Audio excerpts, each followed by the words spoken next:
The search for undiscovered planets in our solar system did not begin in the 21st century with computer models and infrared satellites.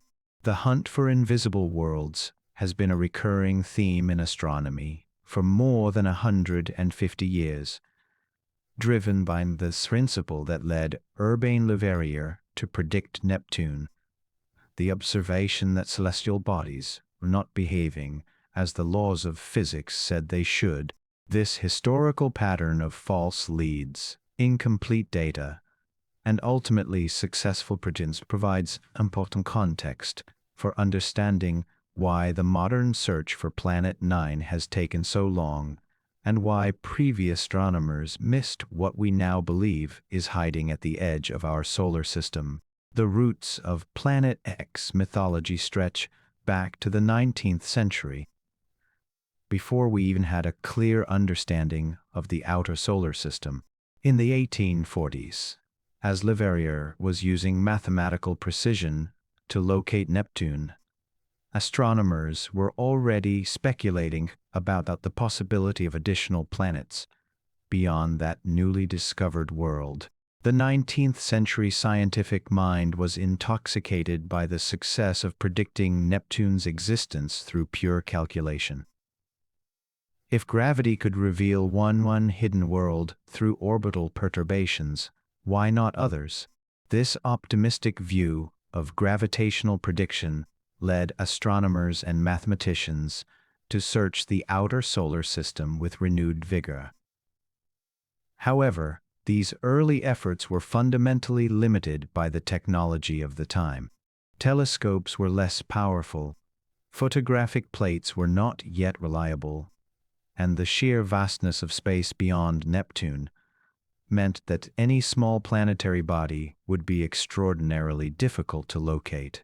The discovery of Neptune itself, occurring just 1 degree from Leverrier's prediction in 1846, was a triumph of mathematical reasoning over direct observation.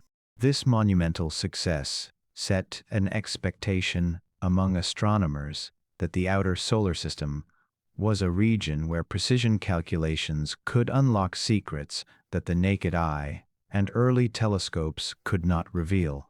Following Neptune's discovery, astronomers naturally wondered if this pattern would repeat. If there was one unseen world causing perturbations in the orbits of known planets, might there be others? This question drove observational campaigns throughout the remainder of the 19th century and into the early 20th century. Astronomers searched for evidence of additional planets in the irregularities of Neptune's own orbit, hoping to find the gravitational signature of a body even more distant than Neptune itself. The story took a dramatic turn in 1930 with the discovery of Pluto by Clyde Tombaugh at Lowell Observatory in Arizona. This discovery seemed to validate the century-old principle that mathematical prediction combined with careful observation could reveal planetary secrets. However, the history of Pluto's discovery is one of serendipity and misplaced expectation that provides a sobering lesson for modern Planet 9 searchers. The hunt for Pluto had actually been initiated decades earlier by astronomer Percival Lowell, who believed that perturbations in Neptune's orbit indicated the presence of an undiscovered planet beyond it. Lowell called this hypothetical world Planet X, initiating a search that would consume years of observation and calculation. He predicted where this planet should be located based on the orbital irregularities he observed in Neptune. However, died in 1916 without finding his predicted planet. The search was resumed by other astronomers at Lowell Observatory, and it was Tombaugh who finally detected Pluto in 1930, using photographic plates and systematic sky surveys. For decades, Pluto was celebrated as the triumph of Lowell's prediction. and as confirmation that invisible planets could indeed be found through careful analysis of gravitational effects. Yet the reality was far more complicated than the triumphalist narrative suggested. When scientists later analyzed Pluto more carefully, they discovered something troubling.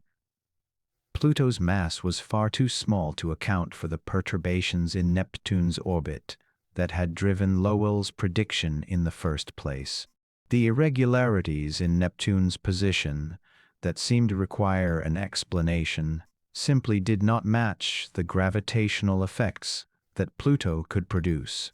In fact, when more precise measurements of Neptune's orbit were made using data from the Voyager 2 spacecraft in 1989, scientists realized that those orbital irregularities did not actually exist.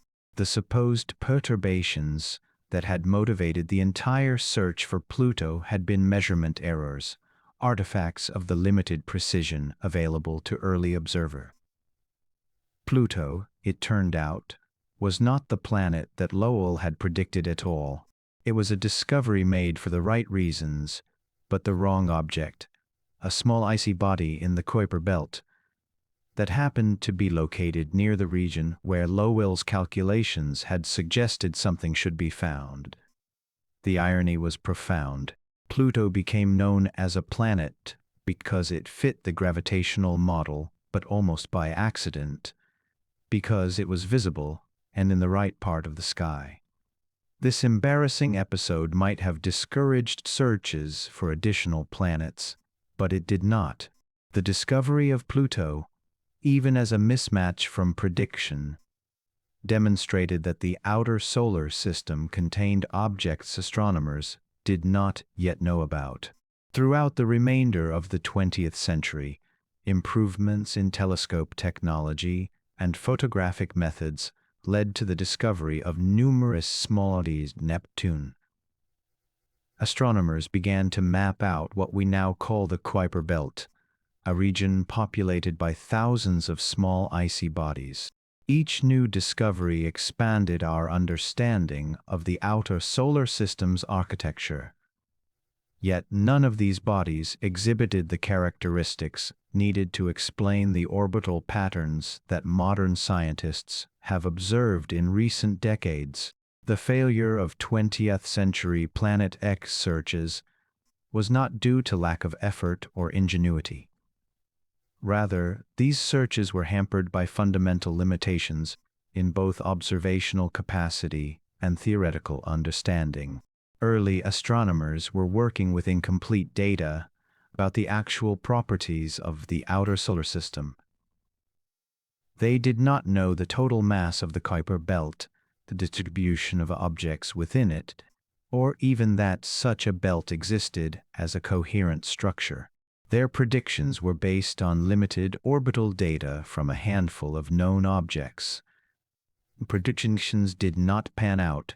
Astronomers were forced to revise their calculations or abandon particular hypotheses. The Pluto episode taught an important lesson that negative results matter. If you predict a planet should be at a particular location and you find nothing there despite careful searching, that is real information. It constrains the possible properties of any undiscovered world. What changed in the modern era, beginning in the 1990s and accelerating through the 2000s, was the ability to conduct comprehensive surveys of the outer solar system. As telescope technology improved and digital cameras replaced photographic plates, astronomers could map the sky more rapidly and detect fainter objects.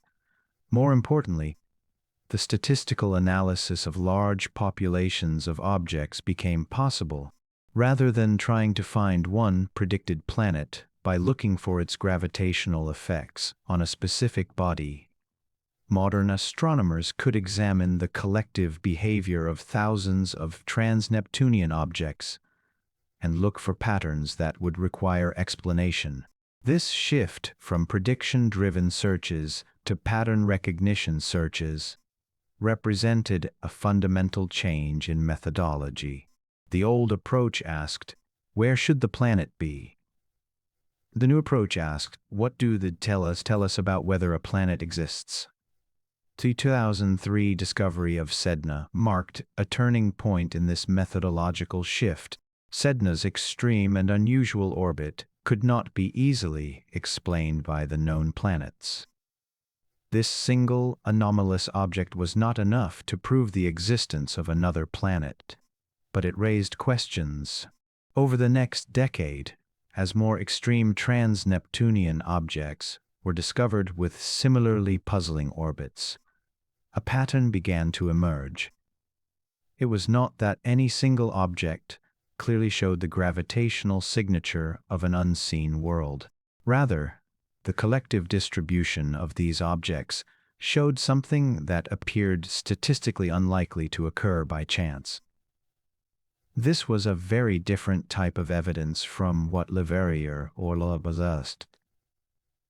They had been looking for specific gravitational perturbations in specific orbits. The modern Planet 9 hypothesis was built on the observation that a large population of distant objects exhibited an improbable alignment that required explanation. The lesson from a century of failed Planet X searches was that the outer solar system is a more complex and dynamical place than 19th century astronomers imagined. The false predictions and misdirected searches of earlier eras had not been wasted effort. Each search had refined our understanding of what the solar system actually contained and how gravitational dynamics worked in the outer regions. Each null result had ruled out certain possibilities and narrowed the remaining search space. By the time the 21st century had begun, astronomers had assembled a knowledge about the outer solar system. They could approach the problem of its invisible inhabitants with much greater sophistication. The repeated failures of the past had taught the scientific community humility. When Battigan and Brown proposed Planet 9 in 2016, they did so not with absolute, but with careful statistical analysis and multiple lines of evidence. The modern search for Planet 9 carries within it the lessons of every failed Planet X search that preceded it. On November 14, 2003, astronomers at the Palomar Observatory in California detected a distant icy world moving slowly across the night sky. They had no idea they were observing an object that would fundamentally reshape thinking about the outer solar system and eventually serve as one of the primary pieces of evidence for the existence of Planet 9. Designated 93377 Sedna, named after the Inuit goddess of the sea. At the time of discovery, Sedna seemed merely to be another trans-Neptunian object, added to a growing catalogue of small bodies populating the region beyond Neptune's orbit. Yet Sedna possessed characteristics so unusual, so difficult to reconcile with current models of solar system formation and dynamics, that it immediately sparked intense debate among planetary scientists about what forces could have shaped such a strange orbit. Sedna's most striking characteristic was its orbital distance from the Sun. The object never comes closer to the Sun than approximately 76 astronomical units at its nearest approach, a point called perihelion. To place this in perspective, Neptune orbits at only 30 astronomical units from the Sun. The Kuiper belt, the region where most Neptunian objects are found, typically extends from about 30 to 55 astronomical units.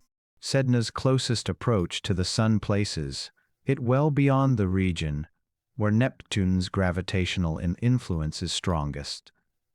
Yet Sedna never comes close enough to be significantly perturbed by Neptune. At its farthest point, called aphelion, Sedna reaches approximately 937 astronomical units from the Sun, taking approximately 11,400 years to complete a single orbit. This extraordinarily elongated elliptical path meant that Sedna's most orbital period in the deep outer solar system, far beyond where any known planet could easily reach. The immediate puzzle that astronomers faced was simple but profound. How did Sedna get into such an orbit? The accepted models of solar system formation and the known dynamics of the outer planets could not easily explain such an extreme trajectory.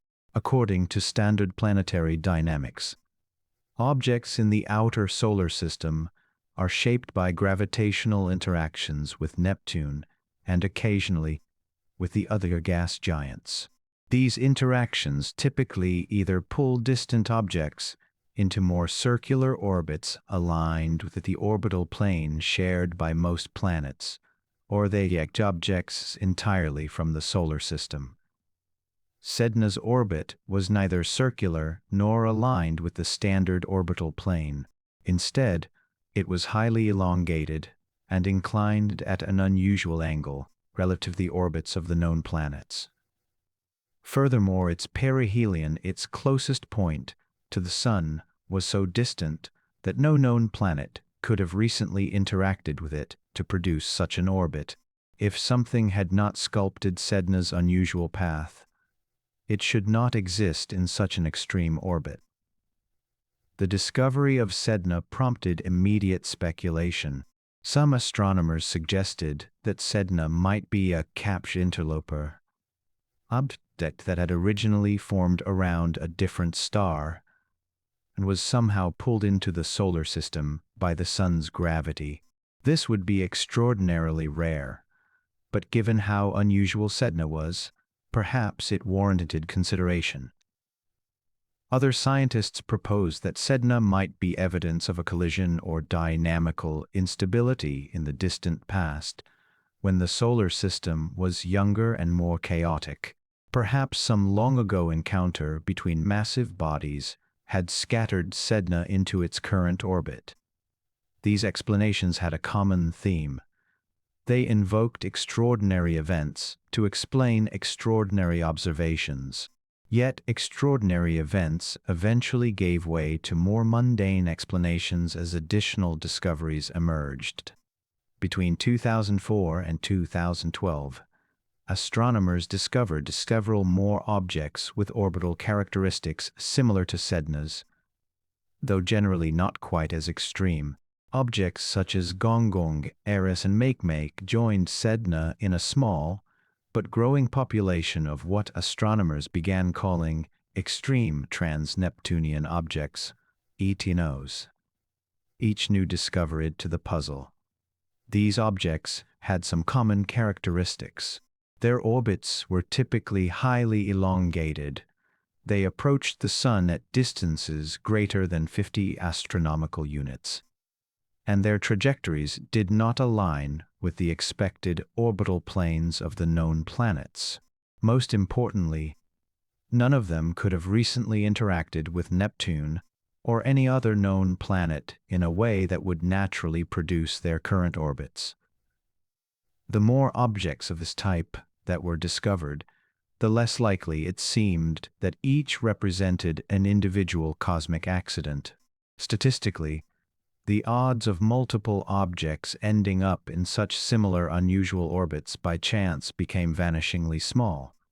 The turning point in interpretation came around 2014 and 2015, when astronomers began to conduct detailed statistical analyses of the growing population of extreme TNOs.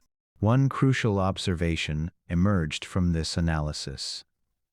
While individual objects like Sedna had been surprising, the collective properties of the entire population were even more startling.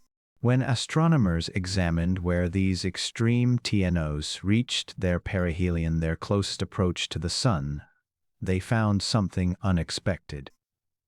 Rather than being randomly distributed around the solar system, These distant points of closest approach seemed to cluster in a particular region of space. The perihelion distances and the longitude of perihelion, the angular position where closest approach occurred, showed a statistical preference for certain values. Some astronomers would later describe this as a clustering orbital elements, though it was not as dramatic as saying all the objects were moving in the same direction.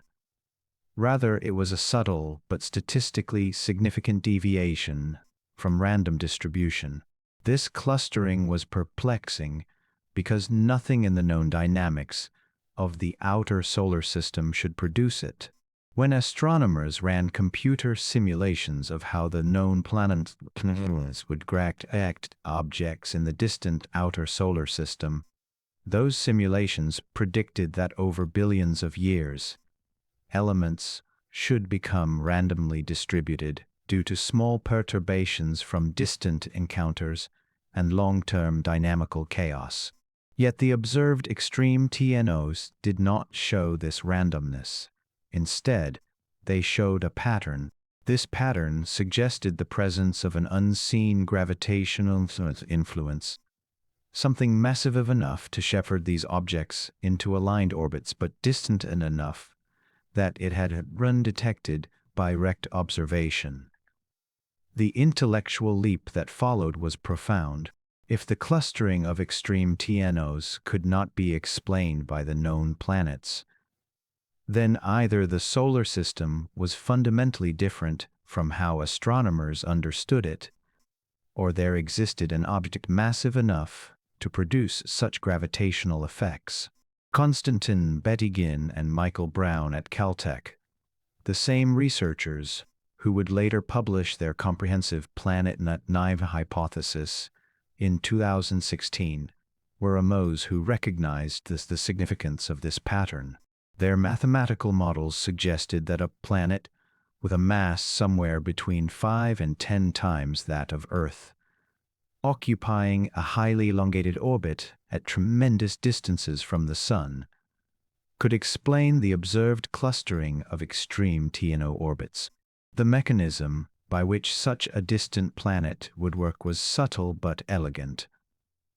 As objects passed relatively close to this distant, massive body, their orbits would be gradually shifted over millions of years. This process would create exactly the kind of clustering pattern that astronomers observed. The discovery of Sedna in 2003, mysterious and seemingly isolated, has opened a door to a new understanding of the outer solar system.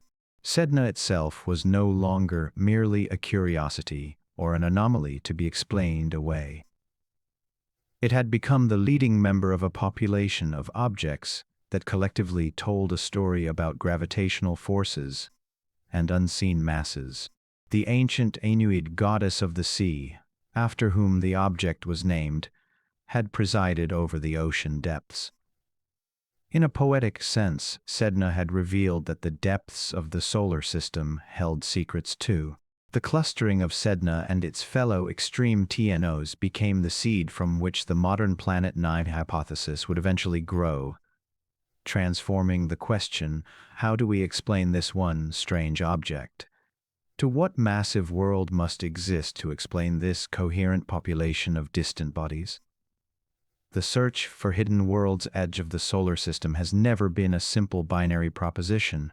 While much of the attention in recent years has focused on the hunt for Planet-9, the hypothetical massive world, orbiting at tremendous distances from the Sun, the accumulating observational data has begun to suggest that the gravitational architecture of the outer solar system may be even more complex than a single undiscovered planet could explain.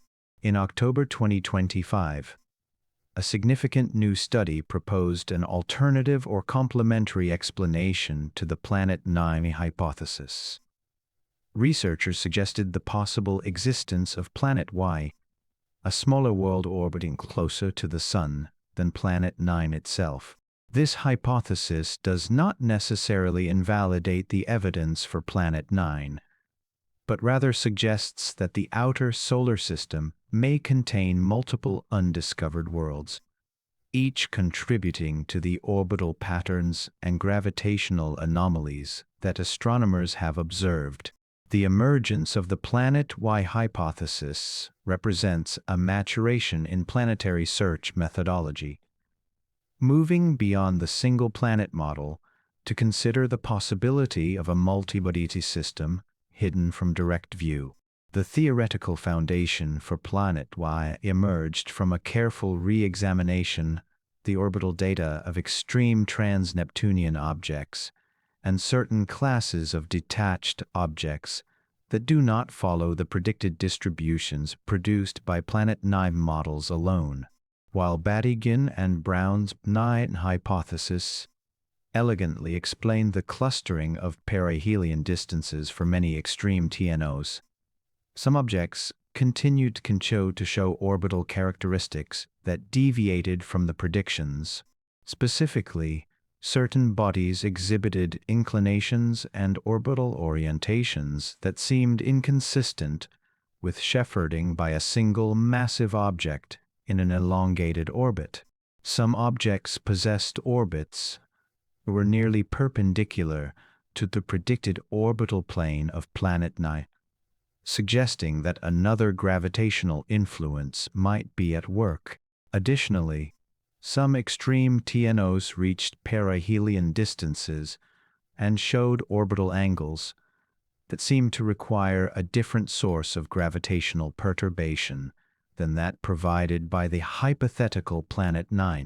The Planet Y hypothesis suggests this second population of anomalous orbits could be explained by a somewhat smaller world, perhaps with a mass between 1 and 3 times that of Earth, orbiting at distances somewhat closer to the Sun than Planet Y itself.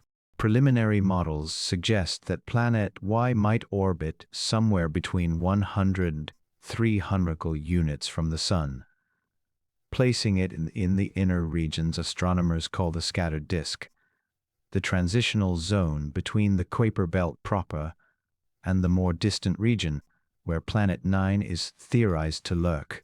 At such distances, Planet Y would still be extraordinarily remote, 10 to 20 times farther from the Sun than Neptune, yet close enough that its gravitational influence could produce distinctive effects on the orbits of nearby distant objects. The theoretical orbit of Planet Y is predicted to be less elongated than that of Planet Y, following a more moderately elliptical path that would bring it through different regions of the outer solar system over its orbital period. The implications of the Planet Y hypothesis are significant in several ways. First, it suggests that our outer solar system may resemble exoplanet systems discovered around other stars more closely than previously thought. Many of these distant systems contain multiple planets in the outer regions, with gravitational interactions between them creating complex orbital resonances and creating the conditions for long-term dynamical stability.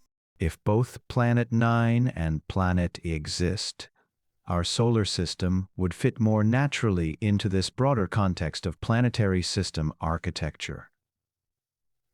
Second, the existence of 2 hidden planets would provide additional evidence for the NICE model's predictions about planetary migration. If the solar system originally formed with more planets than currently exist, it is plausible that multiple bodies were scattered outward during the period of early dynamical instability. Some of these might have been ejected entirely, while others settled into distant, stable orbits.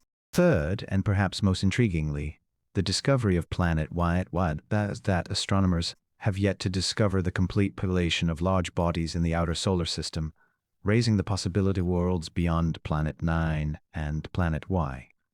The detection strategy for Planet Y, some that employed for Planet Y, primarily because of the expected difference in distance and thus the predicted thermal properties of the 2 hypothetical worlds.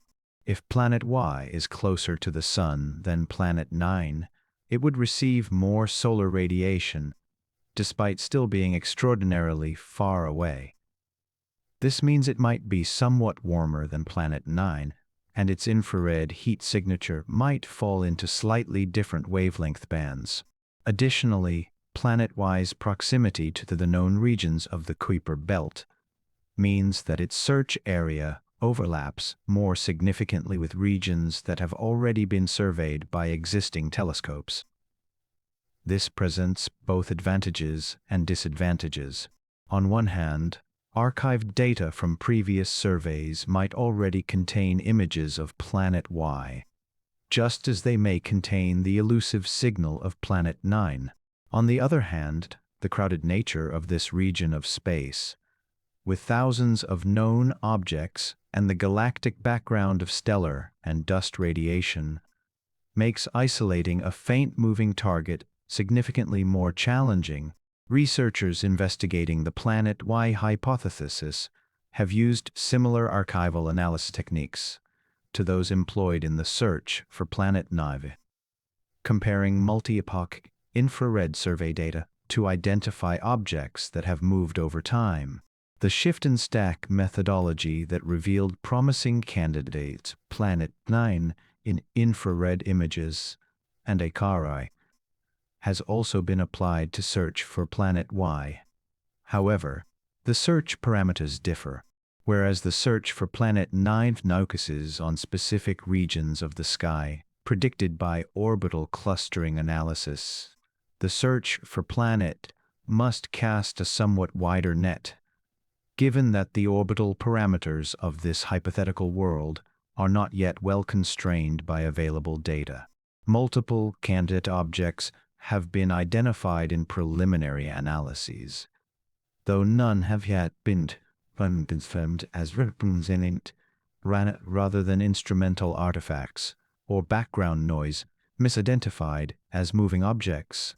One of the most interesting aspects of the planet Y hypothesis reveals about the nature of scientific uncertainty and the limits of current observational capabilities. The original planet Y hypothesis was built on strong statistical evidence. The clustering of perihelion angles among extreme TNOs reached a 5 sigma significance level, meeting the threshold for what the scientific community considers a discovery-worthy finding. However, the residual orbital anomalies that the planet Y hypothesis attempts to address represent a lower statistical significance. These are objects or orbital patterns that do not fit as cleanly into planet 9 models as the main population of extreme TNOs. In principle, these outliers could reflect measurement errors, selection effects in how objects have been discovered, or simply the role of chance in a finite sample. Alternatively, they could represent genuine signals of an additional undiscovered world. This ambiguity reflects the inherent challenge of making claims about unseen objects based on indirect evidence. The relationship between the planet 9 and planet Y hypothesis remains an open question within the astronomical community. Some researchers view them as complementary, with both planets potentially contributing to the observed orbital architecture of the outer solar system. Under this view, the confirmation of planet 9 would not exclude the possibility of planet Y, and the detection of both would provide even more compelling evidence for a multi-body gravitational system in the outer solar system. Other researchers maintain that planet Y is less well supported by evidence than planet 9, and that some of the apparent anomalies attributed to planet Y might ultimately be explained by more careful statistical analysis or better accounting for observational biases. A third perspective suggests that their planet 9 or planet might exist. Both that the orbital anomalies might be explained by one of these hypothetical worlds, with the other being superfluous. The Vera Rubin Observatory provides hope for resolving this debate through direct observation. The survey's unprecedented sensitivity and its systematic mapping of the sky offer the possibility of detecting not just one hidden planet, but multiple distant worlds if they exist. The longer the survey continues, and the more data it accumulates, the greater the likelihood of identifying any massive bodies lurking in the outer solar system. If planet Y exists and orbits at distances between 100 and 300 astronomical units, its proper motion against the background stars would be detectable to Vera Rubin's sensitive cameras, though the motion would be very slow. A year of observations might detect only milliarc-seconds of movement, but this accumulated over multiple observations would become significant. Similarly, if both Planet 9 and Planet Y exist, the survey's comprehensive approach to mapping the outer solar system should eventually reveal evidence of both. The Planet Y hypothesis thus represents not merely an alternative to Planet 9, but rather an expansion of how astronomers are thinking about the hidden architecture of the solar system. It suggests that the quest to understand the outer solar system is not simply about confirming or denying the existence of a single additional planet.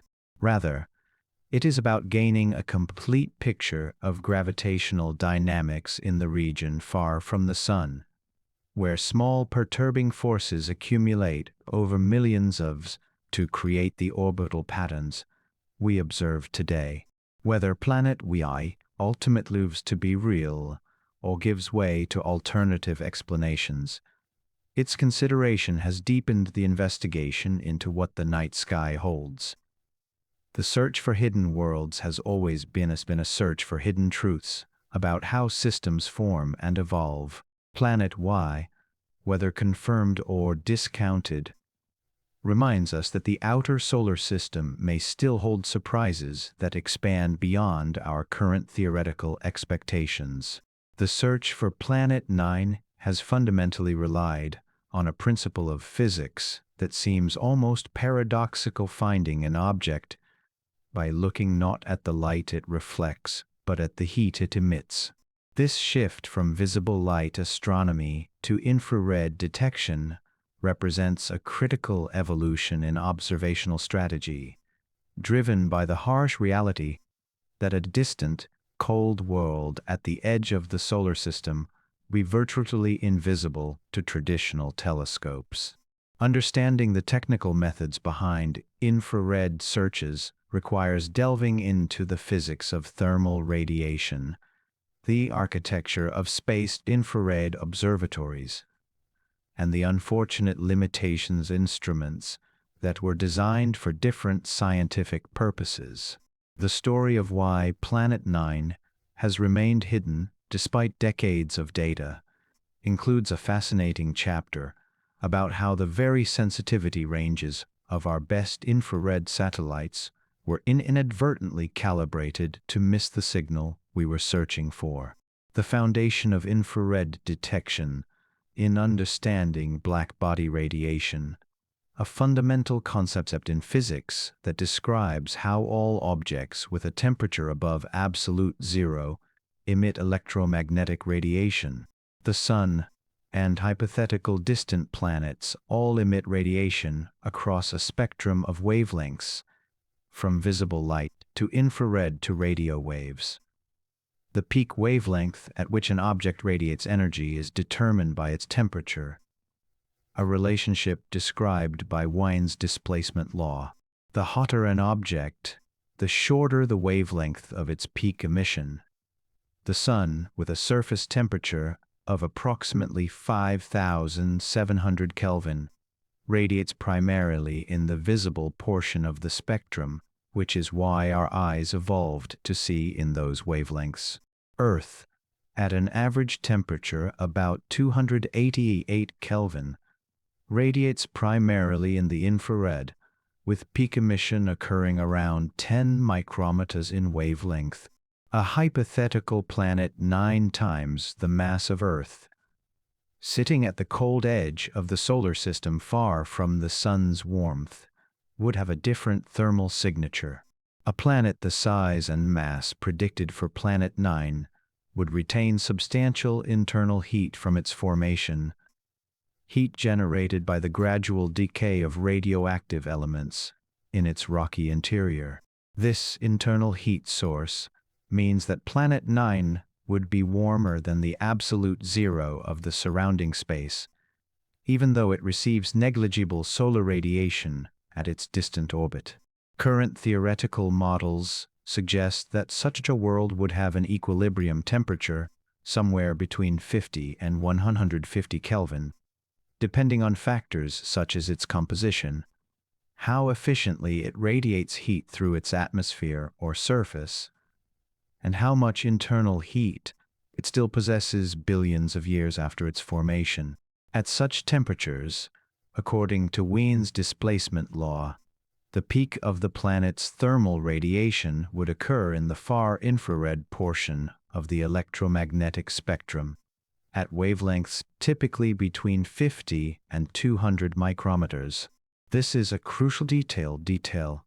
Different infrared observatories are sensitive to different wavelength ranges.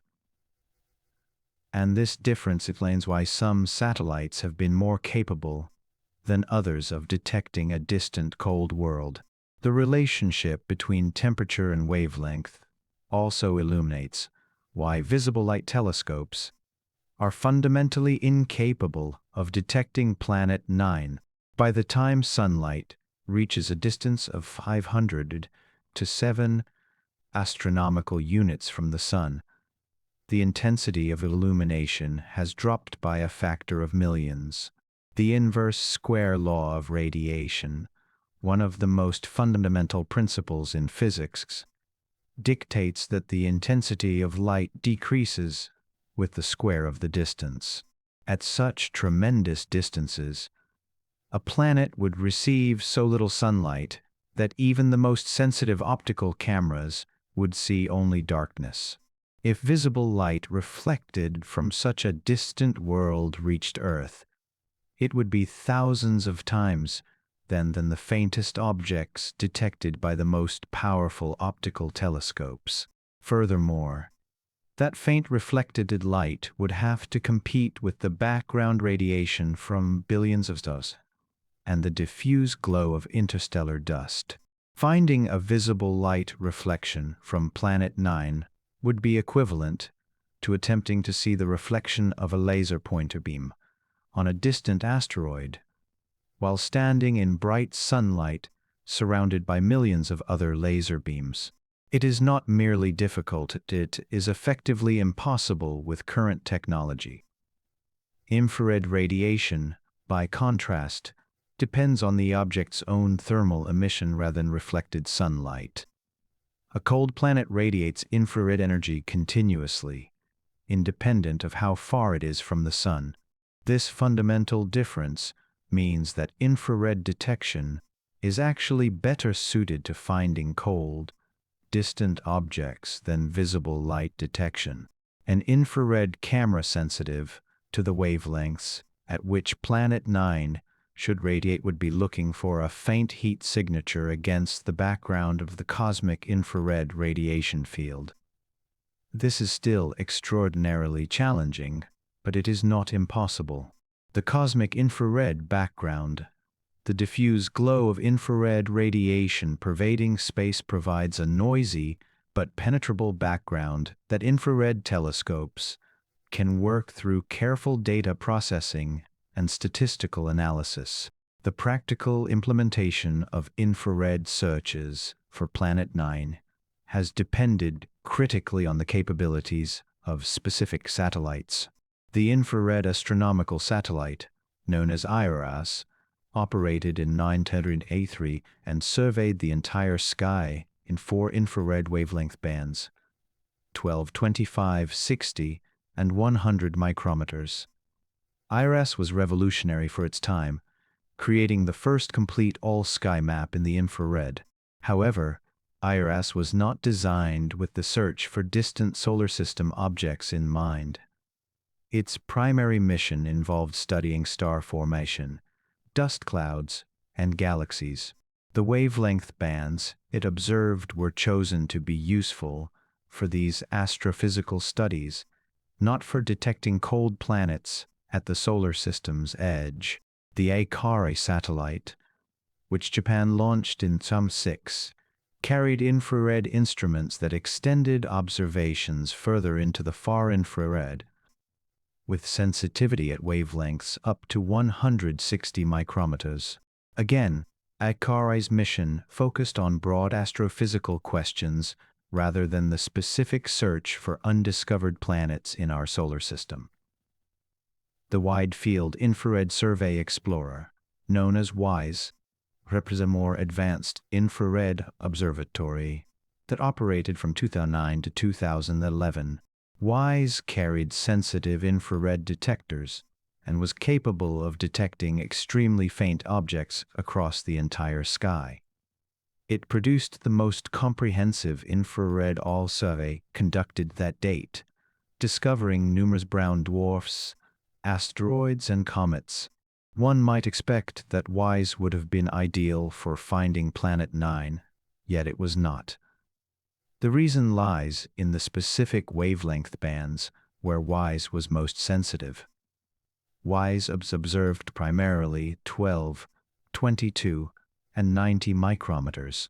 While this seemed like good coverage, the detector sensitivity and the noise characteristics of WISE's instruments created a problem for the search for a cold, distant planet. If Planet 9 has the predicted temperature range of 50 to 150 Kelvin, its peak thermal emission would occur at wavelengths between 20 and 100 micrometers. WISE's sensitivity in the critical 90 micrometer band, where a cold planet might radiate most of its energy, was not optimal. More significantly, WISE's survey strategy and data processing pipelines were configured to detect distinct, localized sources and to remove extended diffuse emission and moving objects from the processed images. The challenge of moving objects is particularly relevant to understanding why WISE was problematic for Planet 9 detection. A planet at several hundred astronomical units would move only very slowly across the sky, typically traveling less than a degree per year. In WISE's data, which consisted of images taken over multiple passes as the satellite surveyed the sky, a slowly moving object would be difficult to distinguish from background noise or instrumental artifacts. The WISE data processing software was designed to identify and catalog stationary sources, not to recognize faint points of light that had shifted slightly between observations months or years apart. This represents a classic case of instrumental and algorithmic bias. The infrastructure of the observatory and its data processes inadvertently worked against the detection of exactly the kind of object researchers would later propose existed. The lesson from the WISE experience has profoundly shaped the modern approach to searching for Planet 9 in archival data. Researchers have learned that to find a distant planet, one must explicitly look for objects that move over time. This requires comparing images taken years or decades apart, using techniques such as shift and stack, which aligns multiple images based on the predicted motion of a distant body, and then combines them to amplify the signal of a moving object while canceling out stationary stars and galaxies. This is precisely the methodology that Terry Longfan and colleagues employed in their 2025 study, comparing IRAS data from 983 with Akari observations from 2006. The 23-year gap between these two datasets was crucial.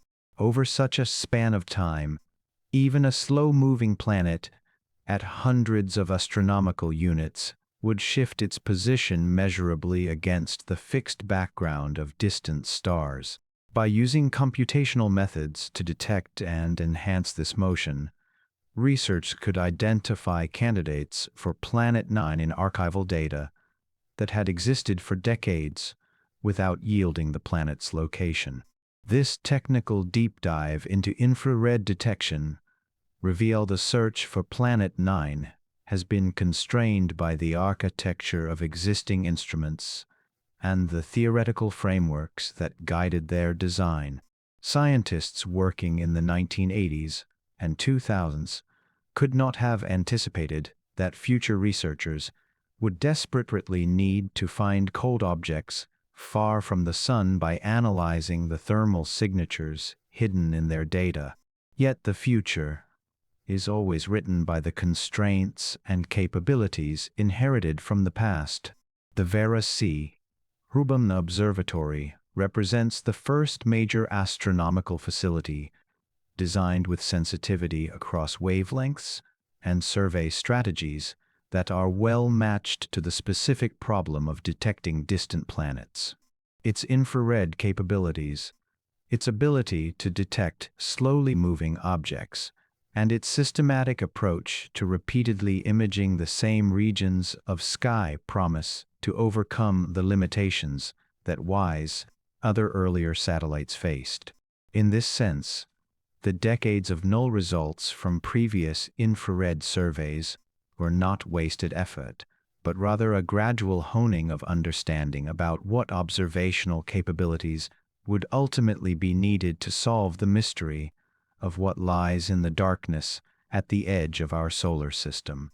The Vera Rubin Observatory, located on Cerro Pachon in the Chilean Andes, at an elevation of 2,300 meters above sea level, represents the culmination of decades of planning and technological development aimed at creating an astronomical facility fundamentally different from its predecessors. Named in honor of the astronomer whose work on galaxy rotation curves provided evidence for dark matter, the Rubin Observatory was conceived not as a traditional telescope designed to point individual targets and gather deep data over hours of observation, but rather as a systematic survey machine, a facility engineered to create an unprecedented digital record of the cosmos. Its primary mission, known as the Legacy Survey of Space and Time (LSST), promises to transform our understanding of the dynamic universe and to provide an invaluable tool for addressing one of the most compelling mysteries of our solar system: the possible existence of Planet 9. As of early 2026, the observatory has completed its commissioning phase and entered full operational status, beginning the methodical process of mapping the southern sky capabilities specifically suited to finding slow-moving objects at the edge of the solar system. The technical specifications of the Vera Rubin Observatory are remarkable and worth examining in detail, as they directly determine the observatory's capacity to detect distant planets. The facility features a primary mirror 8.4 meters in diameter, making it a large telescope by terrestrial standards, though not the largest in the world. More distinctive than its mirror size is the observatory's optical design, which emphasizes a wide field of view. The camera mounted on the telescope, known as the Legacy Survey of Space and Time camera, or LSST camera, is perhaps technologically sophisticated component of the entire facility. This camera represents the largest digital sensor ever built for astronomical purposes, measuring approximately 1.65 meters in diameter and containing 3,200,000,000 individual pixels. To put this in perspective, the most advanced commercial digital cameras contain pixels numbering in the tens of millions. The LST camera's pixel density and overall dimensions are unprecedented in astronomy. The field of view by this optical and camera combination is extraordinary. In a single exposure lasting approximately 30 seconds, the LSST camera captures an area of equivalent to 40 full moons placed side by side. This is approximately 9.5 square degrees of sky per exposure, roughly 500 times larger than what could be captured by a traditional large telescope's camera system. This wide field of view is not incidental to the observatory's design but central to its purpose. The Rubin Observatory is optimized for rapid area coverage rather than for achieving the greatest possible magnification or depth of field for individual objects. In a single night of clear weather, the observatory can image hundreds of square degrees of sky, covering an enormous area compared to traditional survey telescopes. The quantum efficiency of the LSST camera, the fraction of incoming photons that are actually detected and recorded, is 80% across the visible and near-infrared wavelengths where the camera operates, representing state-of-the-art performance. The depth of observation achievable by the Vera Rubin Observatory is specified in terms of limiting magnitude, a measure of how faint an object must be before it becomes invisible to the detector. In a single 30-second exposure, the LSST can detect point sources of objects that appear as dots rather than extended structures down to approximately magnitude 24.5. This represents sensitivity far superior to naked eye observation, which typically reaches magnitude 6 under dark skies. However, the true power of the Rubin Observatory emerges when multiple exposures are combined, according to predictions from the observatory's design specifications. After a full year of observations in which the same patches of sky have been imaged repeatedly, the combined data reach a limiting magnitude of approximately 27.8 in certain wavelength bands. This depth critical for the search for planet novae, a planet at 500 to 700 astronomical units, would be extraordinarily faint, with a predicted brightness roughly 600 times dimmer than Pluto. At magnitude 27.8, the Rubin Observatory operates near the theoretical limit, where such a detection becomes possible. The strategic approach to surveying the sky is formally known as the observing cadence, and it has been carefully optimized for detecting moving objects, while maximizing the scientific return for all other survey objectives. The Rubin Observatory is designed to visit the same patch of sky repeatedly over the course of its 10-year primary survey. Specifically, each region of the southern sky that the observatory targets will be revisited approximately 800 times during the survey's duration. This extraordinary repetition is essential for detecting distant solar system objects. The repetition is not random, but carefully orchestrated according to a predetermined schedule. Most patches of sky are observed at least twice per night, typically separated by several minutes to hours, allowing for the detection of objects moving at various velocities. Over longer timescales, the same sky patch is revisited days, weeks, and months apart. This multi-scale repetition allows observers to distinguish objects moving at different rates. Asteroids in the inner solar system move visibly against the background stars from night to night, while distant planets move so slowly that the motion only becomes apparent when comparing observations separated by months or years. The shift and stack methodology represents the computational core of the effort to find distant planets in Rubin Observatory data, and it bears explanation in detail because it is not intuitive to those unfamiliar with astronomical image processing. The technique operates on a straightforward principle, but requires substantial computational resources to implement.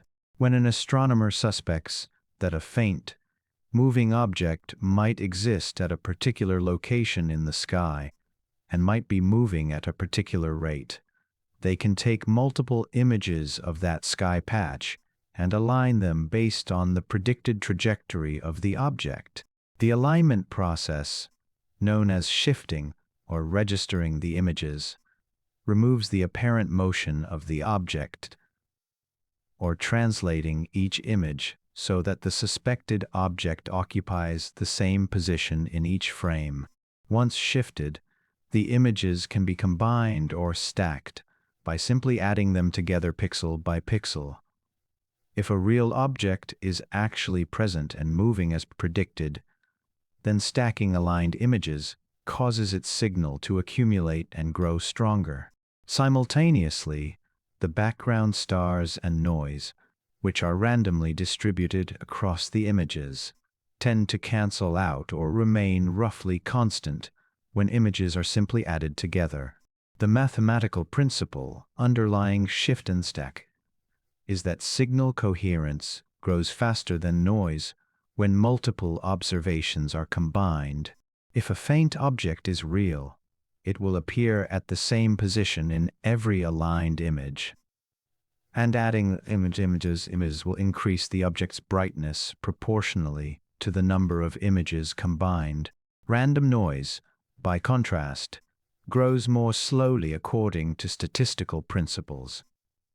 The noise level in a combined image increases only as the square root of the number of images combined. This means that if an astronomer combines 100 images, a real signal is magnified 100 times, while noise grows only by a factor of 10. This represents a signal-to-noise improvement of a factor of 10, transforming a signal that might be barely detectable in a single image into one that stands out dramatically from the noise in the combined image. For a distant planet that is extraordinarily faint, this technique the difference between invisibility and detectability. The application of shift and stack to the search for Planet 9 requires predicting where the object might be located and how fast it should be moving. These predictions come from theoretical models based on the orbital clustering of extreme trans-Neptunian objects. Researchers use the orbital parameters of known extranos to calculate where a massive perturbing body would need to be located and what its orbital velocity would be. The search area has been progressively narrowed from the original theoretical prediction of a substantial fraction of the celestial sphere to a targeted search region, representing less than 10% of the sky. Within this search region, the Rubin Observatory's survey strategy ensures that each patch of sky is observed hundreds of times, providing multiple opportunities to detect and track a slowly moving object. The shift and stack methodology is then applied to years of accumulated Rubin Observatory data, with the orbital parameters of the suspected planet used to guide the alignment of images.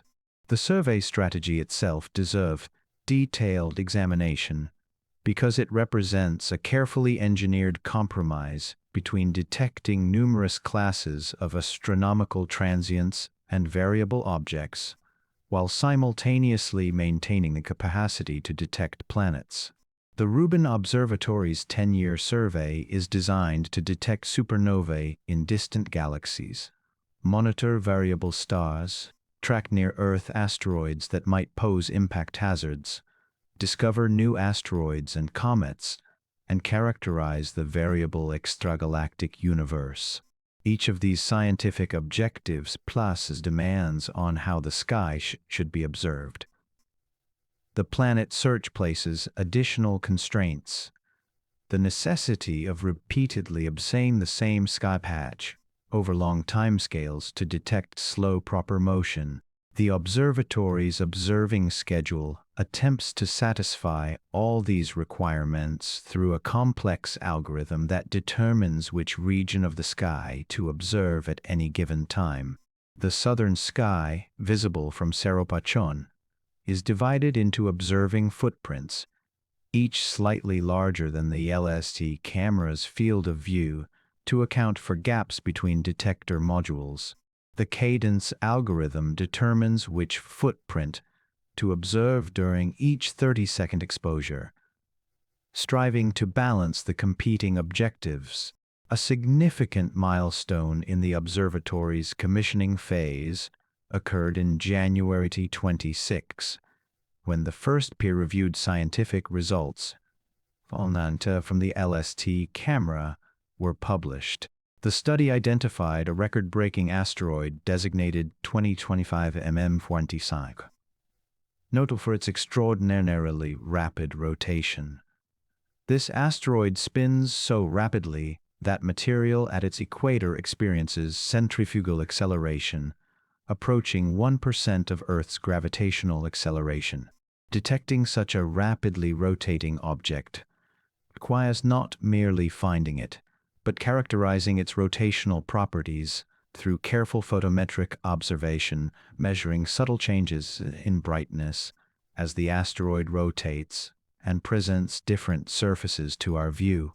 The discovery of 2025 MN45 and several other superfast rotator asteroids in the same demonstrated that the LSST camera and the Rubin Observatory's data processing systems functioned as designed. More importantly, the detection of these objects that the observatory could isolate moving objects from millions of stationary stars and background sources. The technical achievement represented by finding 2025 MN45 and similar asteroids in the main belt between Mars and Jupiter was directly applicable to the search for Planet 9. The asteroid discovery required the exact computational capabilities needed to find a distant planet. Observers had to identify point sources moving slowly against the stellar background, distinguish them from artifacts and background noise, and characterize their properties. A planet at 500 astronomical units would move even more slowly than an asteroid in the main belt. But the fundamental detection methodology is identical. The successful publication of results demonstrating detection of moving asteroids provided confidence that the observatory's systems would function equally well for the more challenging task of finding an even fainter, slower-moving planet. Furthermore, the study demonstrated that the Rubin Observatory's automated systems could identify candidates without requiring human observers to manually search through vast quantities of data. Observatory's software could recognize moving objects and flag them for follow-up study. The integration of shift-and-stack methodology into the Rubin Observatory's data pipeline represents a technological achievement in itself. The raw data volume produced by the observatory is enormous. Each 30-second exposure generates approximately 5 gigabytes of data. The observatory is designed to observe the sky approximately 10,000 times per year, producing 50 terabytes of raw data annually over its 10-year survey lifetime, a total of 500 terabytes. Managing, storing, archiving, and processing this data volume requires computational infrastructure comparable to that used by major internet companies. The shift-and-stack technique, while conceptually simple, is computationally intensive when applied to search for a faint object whose exact orbital parameters remain uncertain. Researchers must conduct shift-and-stack analyses using multiple sets of orbital parameters, essentially trying various predicted trajectories to see which produces the strongest signal. This requires iterating the computation across parameter space. Thousands or millions of possible trajectories must be tested to comprehensively search for a planet. As the Vera Rubin Observatory enters its full operational phase in early 2026, with years of data accumulation ahead, the technical capabilities it brings to bear on the search for Planet 9 are unmatched by any previous facility. The combination of wide-field imaging, extraordinary depth, systematic repetition of observations, sophisticated data processing techniques, and unprecedented computational resources creates the first observatory genuinely designed with the capability to detect a distant planet if one exists. Whether Planet 9 will actually be revealed by Rubin Observatory data remains to be seen. But the observatory's technical specifications and observability virtually guarantee that if a massive planet exists at the predicted distances and within the predicted search region, the observatory will ultimately find it. The 800 passes over the same regions of sky represent not merely a survey strategy, but a systematic interrogation of the outer solar system's deepest secrets. Powered by technology that previous generations of astronomers could scarcely have imagined, the evidence for Planet 9 rests not merely on observations of where objects are located, but on sophisticated simulations that predict where those objects should be if the solar system contained only the 8 known planets. When the predictions fail to match reality, when actual observation diverge significantly from theoretical expectations, scientists that discrepancy as evidence of a missing gravitational influence. This interpretive framework depends entirely on the reliability and sophistication of the computational models generate predictions about how the solar system should behave. Understanding Planet 9, therefore, requires understanding the nature of N-body simulations, the computational techniques that allow astronomers to predict the long-term evolution of planetary systems and the populations of smaller bodies within them. These simulations represent some of the most computationally intensive calculations performed in astronomy, requiring supercomputers working for days or weeks to model billions of years of solar system evolution. An N-body simulation is a computational method how a system of multiple gravitating bodies evolves over time under their mutual gravitational influences. The N refers to the number of bodies being simulated, which can range from just a few to millions, depending on the specific problem being addressed and the available computational resources. The fundamental principle is straightforward, but the practical implementation is complex.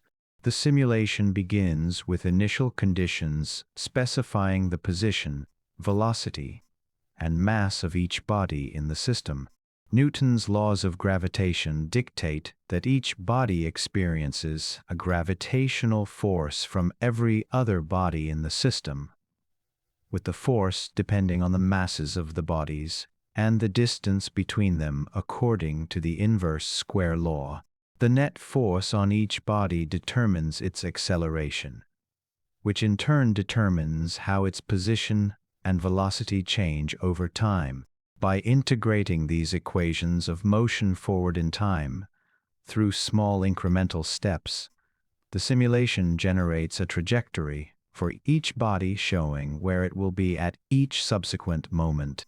For a simple system like the solar system, with just the sun and a few planets, the equations of motion could theoretically be solved analytically using calculus, producing exact solutions for planetary orbits. However, once more than a few bodies are involved, analytical solutions become impossible to obtain. The mutual gravitational interactions between the planets cannot be expressed as simple mathematical formulas. This is where numerical integration becomes essential. The computer breaks time into tiny intervals, calculates the gravitational force experienced by each body at the current time step, computes the acceleration, updates the velocity and position, and then moves to the next time step. Repeating this process millions or billions of times simulates the evolution of the system over vast timescales. The accuracy of such simulations depends critically on the size of the time steps. Using larger time steps saves computational time, but introduces numerical errors. Using smaller time steps improves accuracy but requires more computation. Scientists carefully balance these considerations, choosing time steps small enough that errors remain acceptable, while large enough simulations to run in reasonable computational time. The solar system presents a particularly challenging n-body problem because it contains such a wide range of mass scales and orbital timescales. Jupiter, the most massive planet, has a mass 318 times greater than Earth, yet the Sun's mass is 1,000 times greater than Jupiter's. The orbital periods range from Mercury's 88 Earth days to Neptune's 165 Earth years.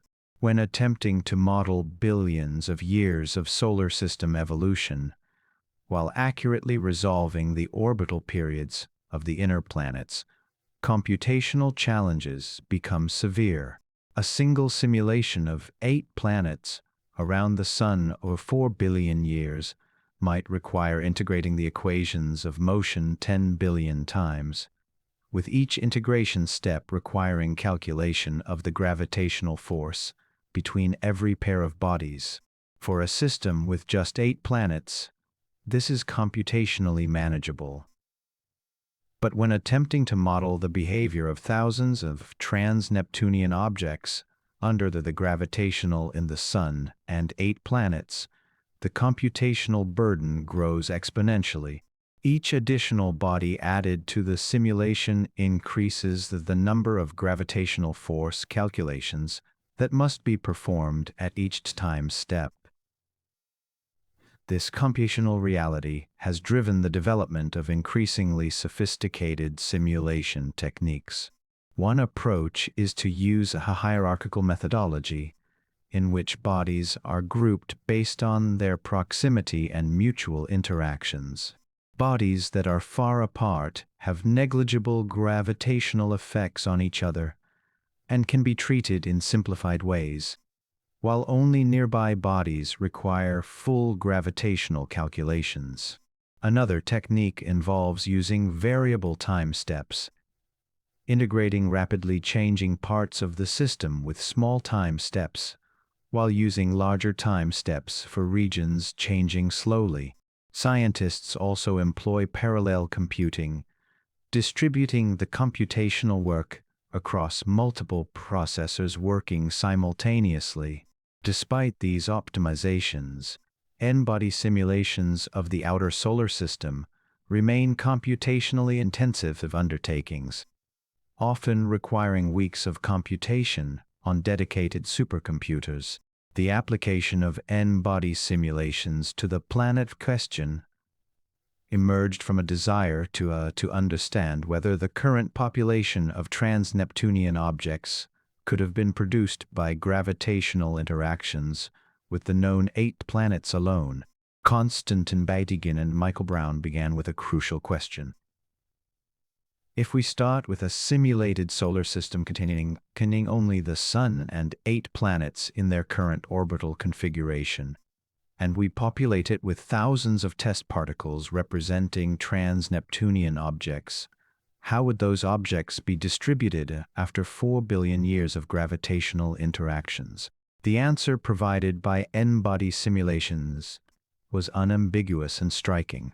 The simulations predicted that trans-Neptunian objects should have their orbital elements characteristics, such as the angle that it orbited relative to the Sun's equator, the direction of their closest to the Sun, and other orbital properties randomly distributed throughout the range of possible values. This randomization occurs because gravitational interactions with the planets accumulate over billions of years, gradually perturbing the orbits of distant objects in seemingly random ways. The actual distribution of known trans-Neptunian objects, however, diverges dramatically from this prediction.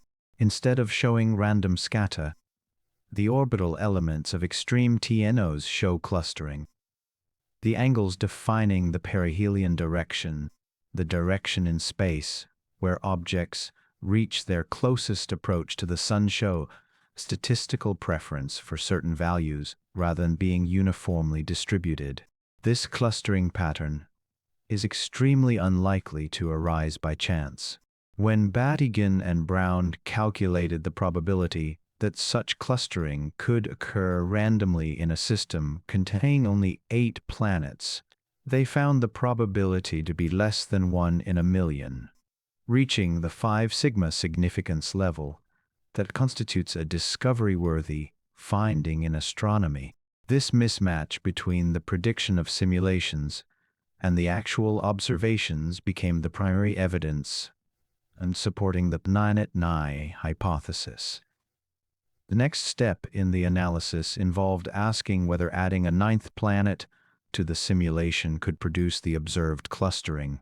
Battigan and Brown varied the properties of the simulated 9th planet: its mass, its orbital distance, the shape of its orbit, and ran n-body simulations to see what distributions of trans-Neptunian object orbits would result. They found that a planet with a mass between 5 and 10 times that of Earth, orbiting in a highly elongated orbit at distances between several hundred and 1,000 astronomical units, would produce exactly the kind of orbital clustering that astronomers observe. The mechanism by which this occurs involves a subtle but persistent gravitational effect. As trans-Neptunian objects orbit the Sun, they occasionally relatively close to the massive distant 9th planet. Each close encounter produces a small perturbation in the object's orbit, shifting its orbital elements slightly. Because the 9th planet follows an elongated orbit that periodically brings it closer to the inner Kuiper belt region where most TNOs orbit, the gravitational perturbations are not random but directional. The perturbations consistently push objects' perihelion angles toward certain preferred values, gradually aligning the population's orbital elements. This alignment mechanism is formally known as orbital protection, a concept that bears detailed examination, because it reveals why a 9th planet is not merely consistent with observations, but may be required by them. The term orbital protection refers to the process by which a distant massive body prevents smaller objects from entering orbits that would result in their eventual ejection from the solar system. Neptune crossing trans-Neptunian objects represent a population of particular interest in this context. These are objects' orbits bring them occasionally to distances closer than Neptune's orbit. Given Neptune's enormous gravitational influence, so orbits should be fundamentally unstable. An object in a Neptune-crossing orbit has a significant probability of experiencing a close encounter with Neptune that will either pull it into the inner solar system or fling it into interstellar space. Orbital mechanics predicts that such objects should be removed from the outer solar system on timescales of millions of years. Yet Neptune-crossing TNOs exist and have been observed. This presents a puzzle. If Neptune-crossing orbits are inherently unstable and only last millions of years, how do we observe such objects today, billions of years after the solar system formed? A ninth planet in a distant orbit provides the answer. As Neptune-crossing objects move through space, the distant ninth planet's gravity exerts a subtle but consistent that puts these objects into orbital resonance configurations, where their orbital periods are related by simple integer ratios to the orbital period of the ninth planet. Resonances are stable configurations that persist extraordinarily long times.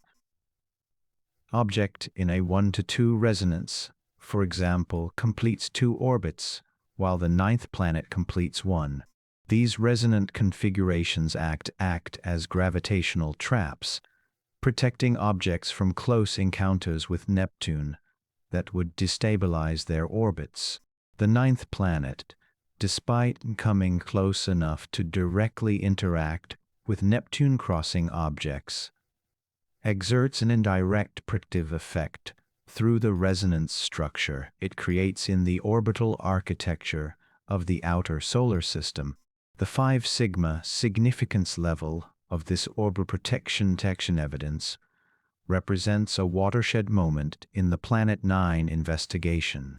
When Badigian and Brown published their analysis of Neptune-crossing TNOs in 2024, demonstrating that the population's survival probability matched predictions only if a ninth planet existed at the predicted mass and distance, the evidence crossed from suggestive to compelling.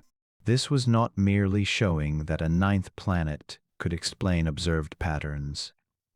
It was showing that without a ninth planet, the patterns observed should not exist at all. The observed objects should have been ejected from the solar system long ago, yet they remain. This represents a kind of double evidence, the absence of what should be absent if the 8-planet model were correct, powerful evidence that the 8-planet model is incomplete. The computational models also revealed something unexpected about the early solar system.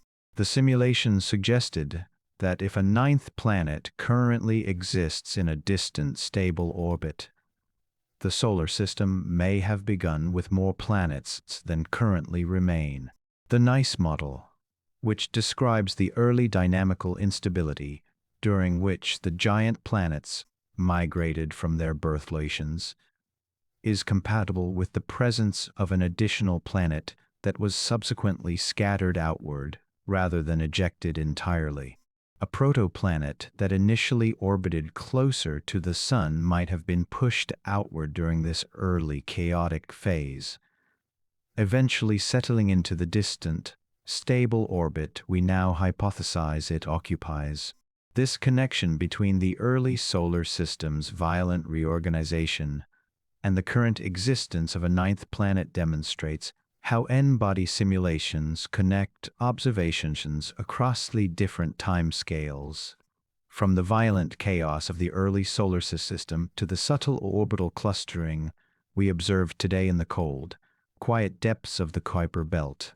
The computational universe, running its billions of years of simulated time in days of actual computer processing, has revealed that our solar system may be more populous than we thought, with a final large world unseen at the periphery of our cosmic neighborhood. One of the most striking discoveries from decades of exoplanet research is that our solar system appears to be statistically unusual in ways that astronomers did not anticipate. When scientists began detecting planets around distant stars in the 1990s, they expected to find systems roughly similar to our own multiple planets of various sizes arranged in orderly orbits, with a clear architectural logic. What they actually found was far more diverse and, in many ways, far more extreme than anything in our solar system. Hot Jupiters, massive gas giants orbiting their stars in mere days at distances closer than Mercury's orbit around the Sun, astonished the astronomical community. Compact systems with multiple planets squeezed into orbits tighter than Mercury's were discovered. Planets with highly elliptical orbits that would make Earth's climate swing wildly were found. Yet among all this diversity, one particular type of planet emerged as statistically dominant: the super-Earth.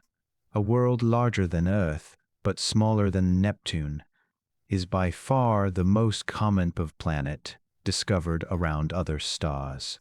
This ubiquity of super-Earths in the galactic census of exoplanets has profound implications for understanding our own solar system and provides crucial context for interpreting what the discovery of Planet 9 would mean. The term super-Earth is used somewhat loosely in astronomical literature to describe planets ranging from roughly 1.5 to 10 times Earth's mass, or equivalently, planets with radii between about 1.2 and 4 times Earth's radius.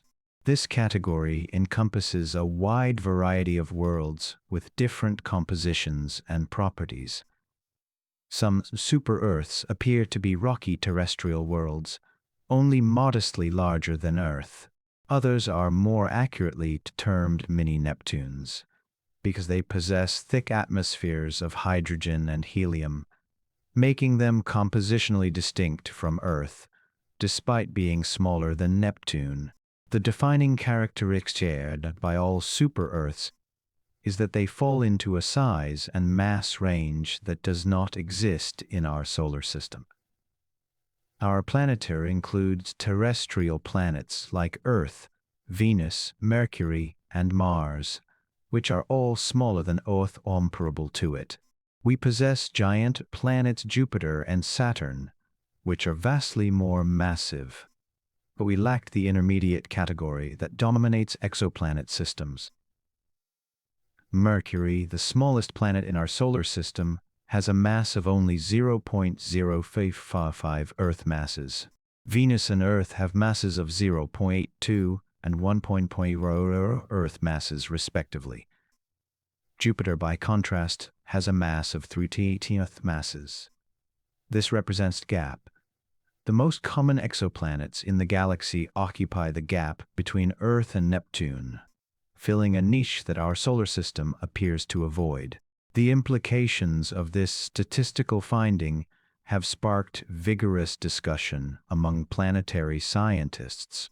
When a feature is common in a large exoplanet, surveys now include over 5,000 confirmed planets, with thousands more candidates awaiting confirmation, and that feature is absent from one particular system, it suggests that systems may have experienced a different evolutionary history or faced different constraints during formation.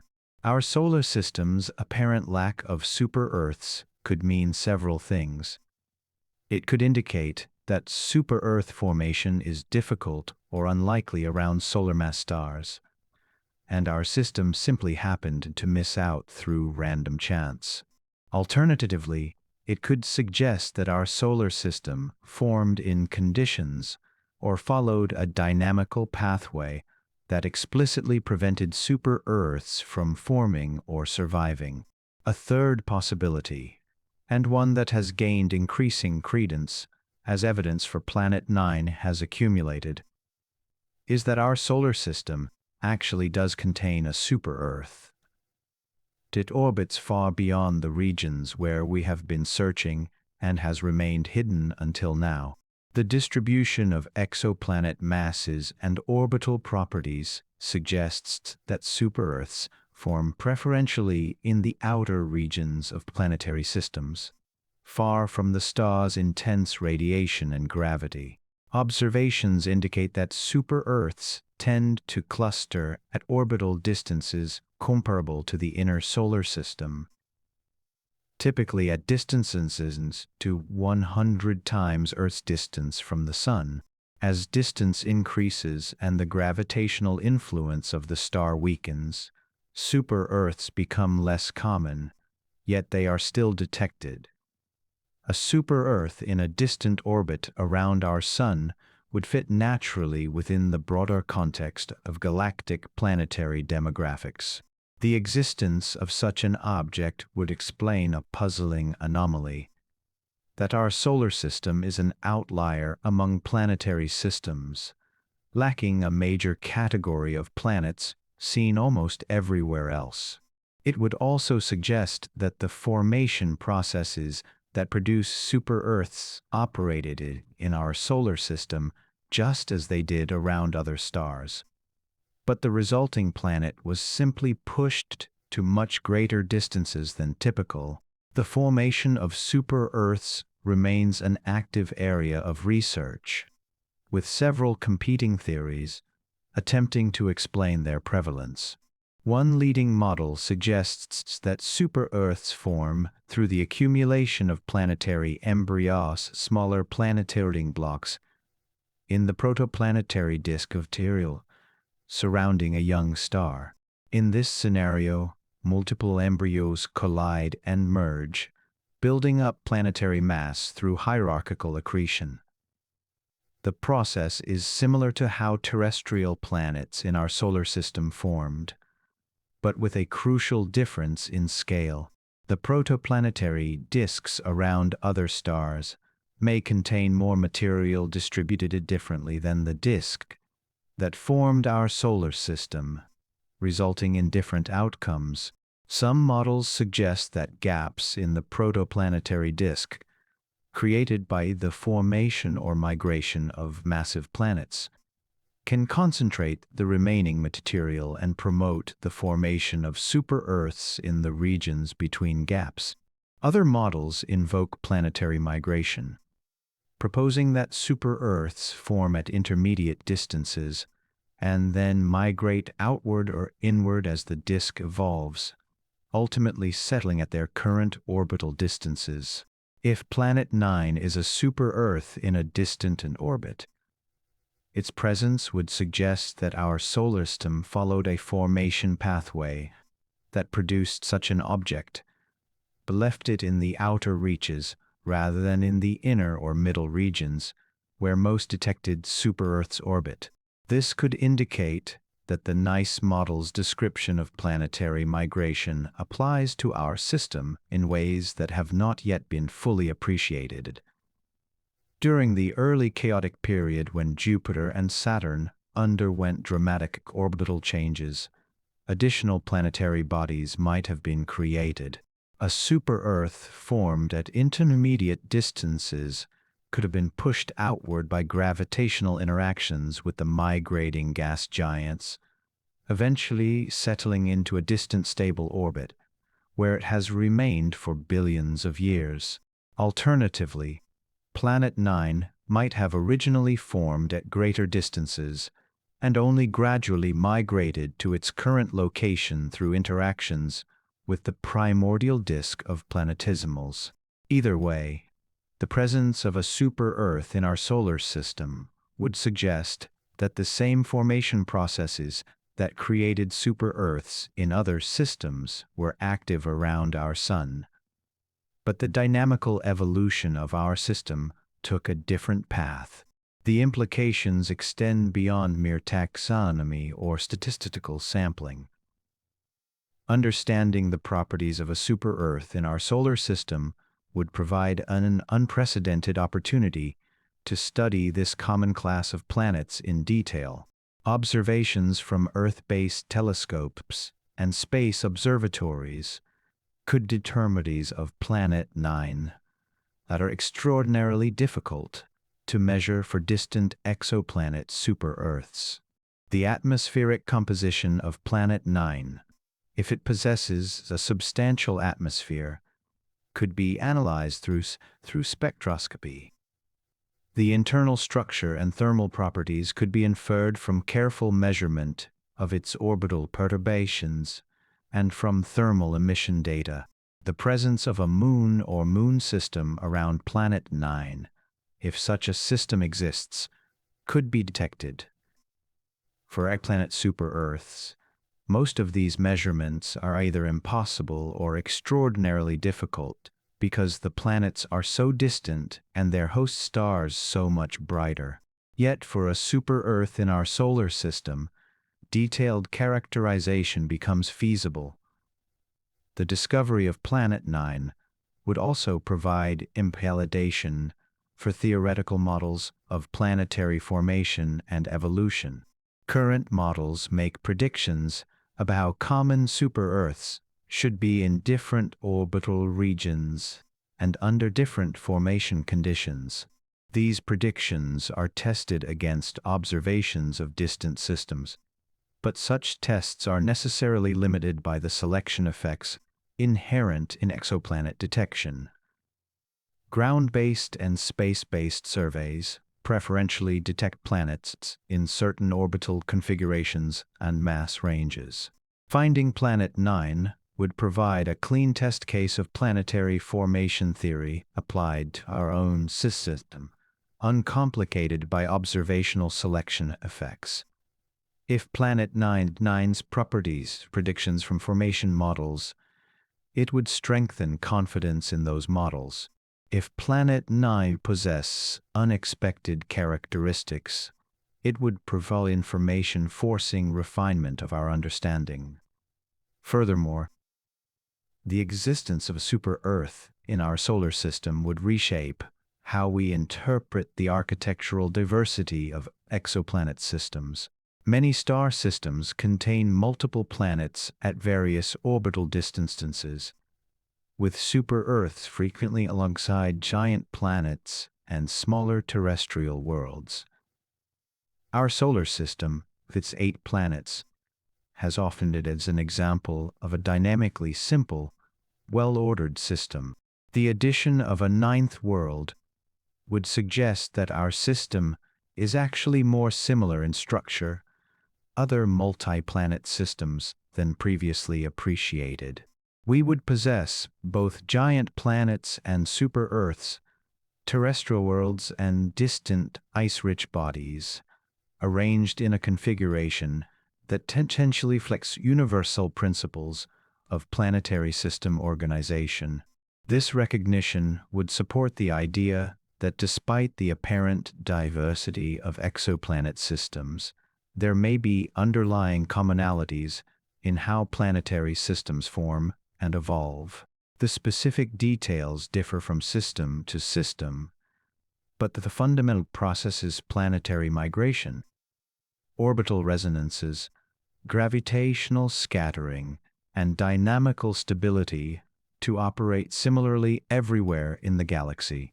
The context provided by exoplanet research thus elevates the significance of the Planet 9 search beyond a mere quest to find a missing object in our cosmic neighborhood.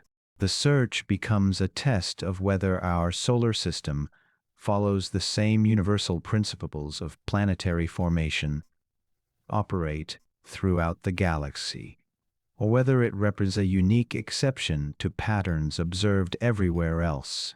The prevalence of super-Earths in the galactic survey of planets provides a powerful prediction. If our solar system is typical rather than exceptional, it should contain a super-Earth somewhere. Planet 9, with its predicted mass of 5 to 10 Earth masses, falls squarely within the super-Earth category. Finding this object would not merely add a new world to our map. It would provide confirmation that our solar system, far from being an unusual outlier, is instead a representative example of how planetary systems typically form and organize themselves throughout the universe. While the Planet 9 hypothesis dominates current discussions about the gravitational anomalies in the outer solar system, an alternative explanation has emerged that is simultaneously more exotic and more challenging to test. Instead of an undiscovered planet, some scientists have proposed that the gravitational effects attributed to Planet 9 could be produced by a primordial black hole, a remnant from the early universe that's subsequently captured by the Sun's gravity billions of years ago. This hypothesis, while far more speculative than the Planet 9 proposal, deserves serious consideration because it addresses the same observational data and makes testable predictions.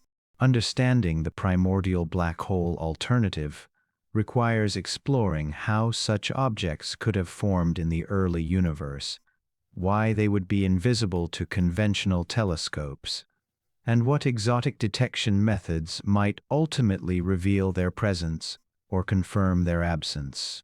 Primordial black holes represent of the most intriguing and least understood predictions of theoretical physics. According to general relativity, black holes can form through several mechanisms.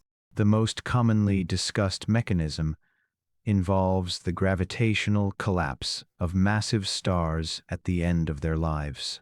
When a star more massive than about 20 solar masses exhausts its nuclear fuel, its core collapses catastrophically, compressing matter to such extreme density that it forms a black hole.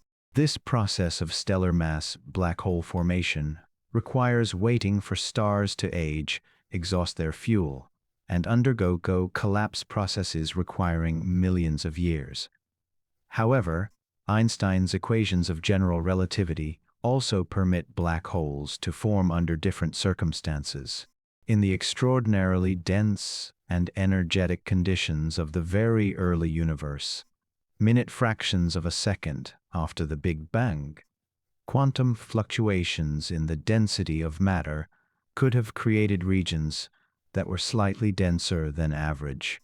In the extreme conditions of that primordial environment, these density fluctuations could have undergone gravitational collapse, creating black holes directly from the fabric of space-time itself, without requiring stellar mass progenitors or the passage of billions of years.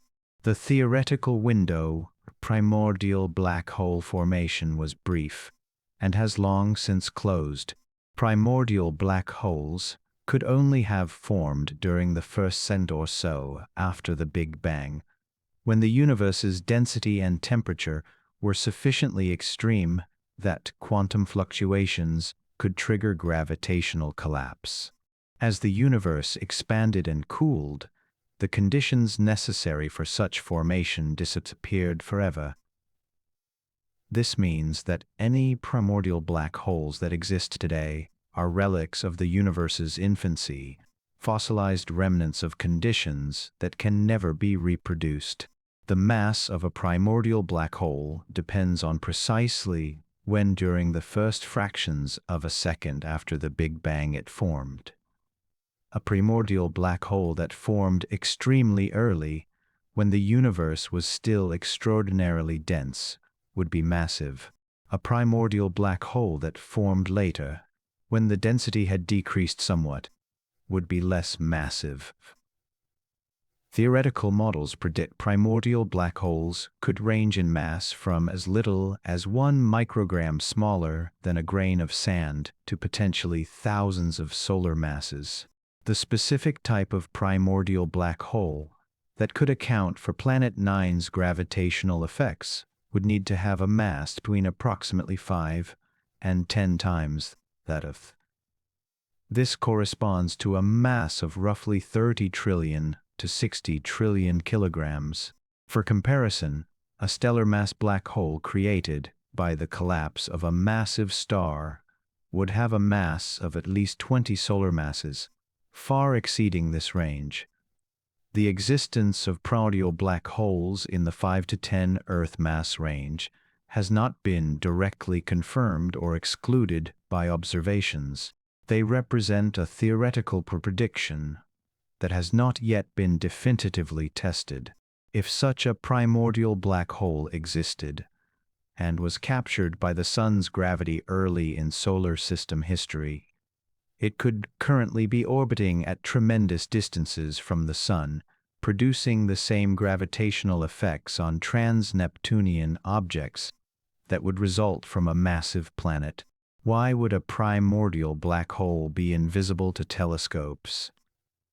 The fundamental reason lies in the physics of black holes themselves.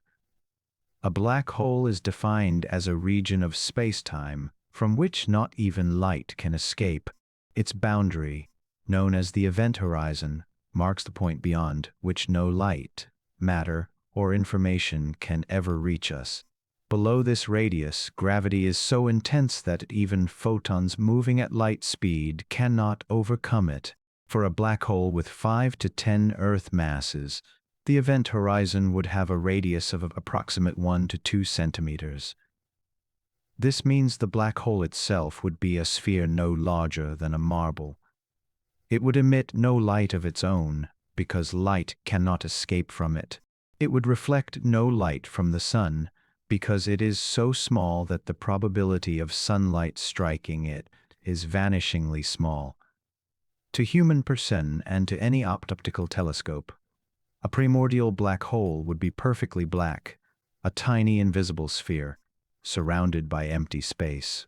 It would be absolutely indistinguishable from the darkness surrounding it, a microscopic point of infinite density floating in the void.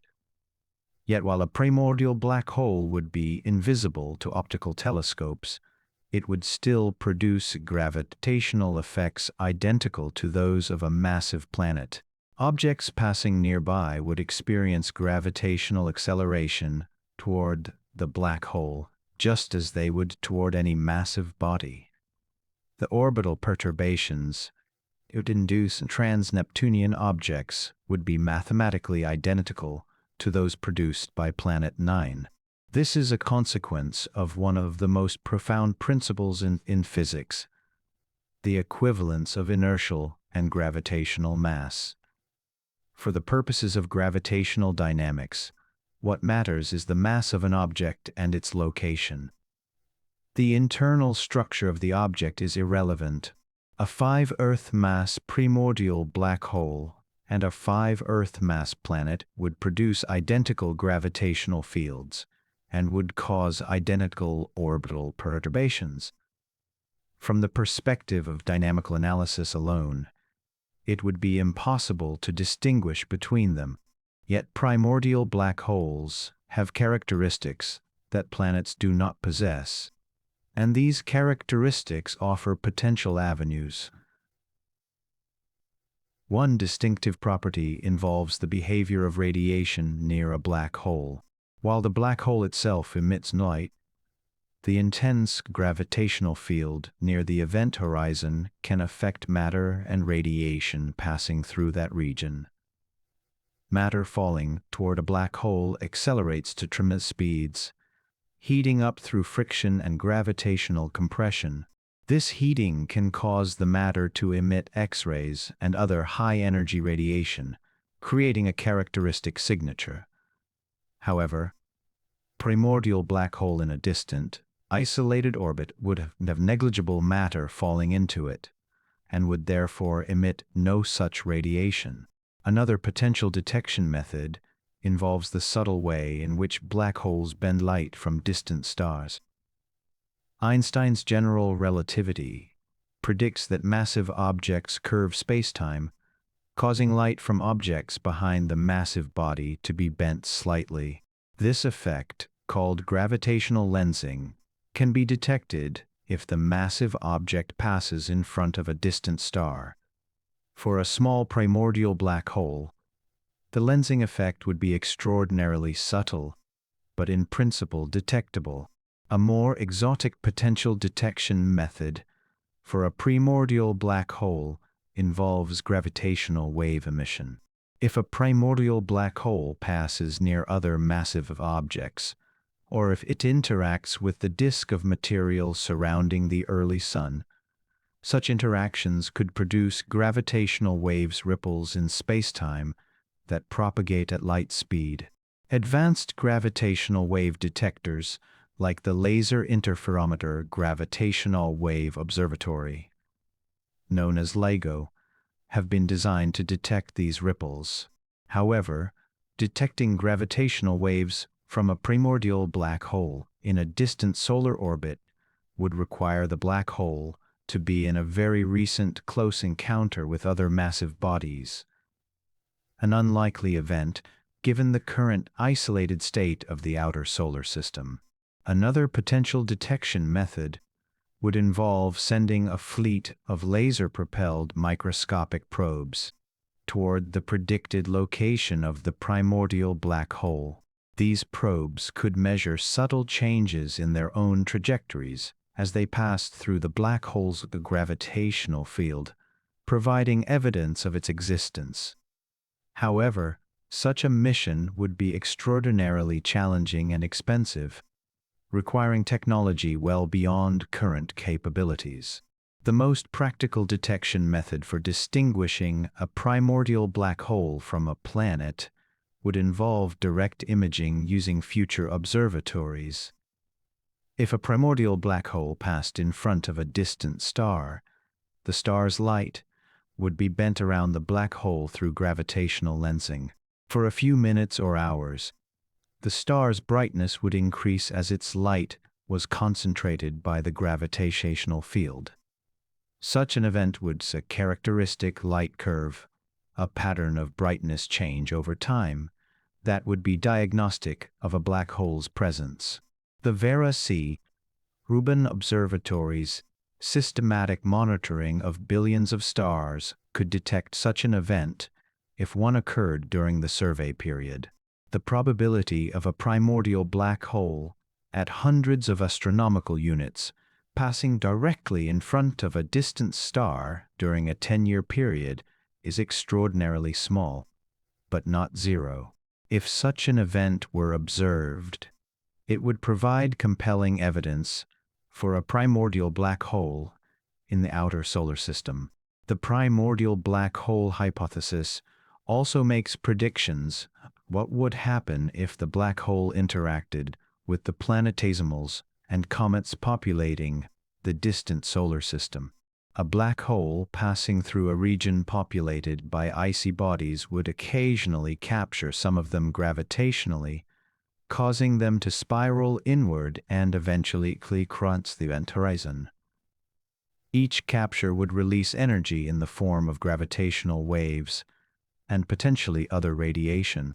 Over billions of years, if the black hole has been in the outer solar system since the early stages of planetary formation, it might have captured a measurable number of planetesimals. This process would gradually reduce the population of bodies in the black hole's immediate